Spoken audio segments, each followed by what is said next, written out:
বন্ধুরা, আজ আমরা কথা বলবো একটি ডেড মোবাইল আসলে আমরা কিভাবে স্টেপ বাই স্টেপ এই মোবাইলটি চেক করব এবং প্রবলেমটি সমাধান করব।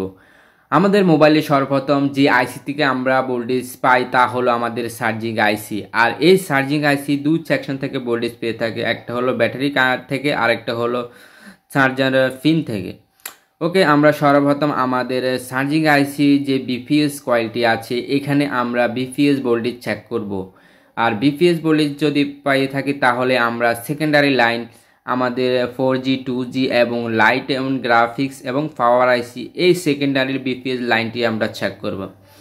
এই বিপিএস লাইনে মূলত আমাদের বি ভোল্টেজ বি সিস্ট বা বিপিএস লাইনের এই ভোল্টেজটি আমরা পেয়ে থাকব। যদি আমরা এখানে কোনোভাবে শর্ট পেয়ে থাকি তাহলে শর্ট রিমুভ করলেই আমাদের সেটটি অন হবে।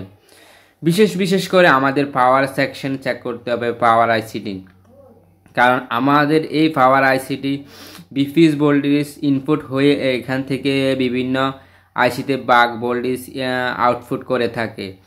আর বিভিন্ন মোবাইলের বেশিরভাগ সিপিইউ ইউপিএস ও র্যাম এই আইসিগুলো চলতে হলে আমাদের একবার লো অ্যাম্পে ভোল্টেজ প্রয়োজন, যা আমাদের পাওয়ার আইসি ইনপুট করে আউটপুট করে থাকে। তাই আমরা এখানে যে পাওয়ার আইসির যে পাশে অনেকগুলো কয়েল থাকে এগুলো চেক করবে। এখানে বেশি করে 1.8 1.8 বা 1.6 1.2 এই ভোল্টেজগুলো সুন্দরভাবে পায় কিনা এগুলো আমরা চেক করব।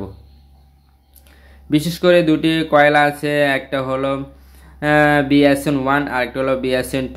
এগুলো 4G আইসি এবং 4G আইসি ও র্যামের ক্ষেত্রে কাজ করে থাকে। তাই আমরা এই কয়েলগুলো চেক করব। এখানে কোনো শর্টেজ বা লিকেজ প্রবলেম এগুলা যদি থাকে তাহলে আমরা এগুলা সুন্দরভাবে চেক করে দিব। তারপরে আমাদের আরেকটা আইসি আছে ক্লক আইসি। এই ক্লক আইসিও অতি গুরুত্বপূর্ণ একটি আইসি। এই আইসি থেকে বিভিন্ন সেকশনে ভোল্টেজ দিয়ে থাকে প্রায় সরাসরি। এই আইসিটি কোথাওভাবে ড্যামেজ হলে আমাদের মোবাইলটি সুন্দরভাবে রান করবে না। তাই এই আইসিটিও খুবই গুরুত্বপূর্ণ। আমরা কাজের ক্ষেত্রে এই আইসিটিও চেক করে দেখব এবং র্যাম চেক করব। যদি সব স্টেপে আমরা পরিপূর্ণ ভোল্টেজ পেয়ে থাকি তাহলে এখনকার বেশিরভাগ মোবাইলগুলো সিপিইউ থেকে বা ইউপিএস বা ইএমএমসি এই আইসিগুলোর বলগুলো ড্যামেজ হয়ে থাকে, যার ফলে মোবাইলটি একেবারে স্টপ হয়ে যায়। তাই আমরা এই আইসিগুলো তুলে এর বলগুলো সুন্দরভাবে আবারও পরিষ্কার করে বল করে মোবাইলে সেট আপ করে দেব।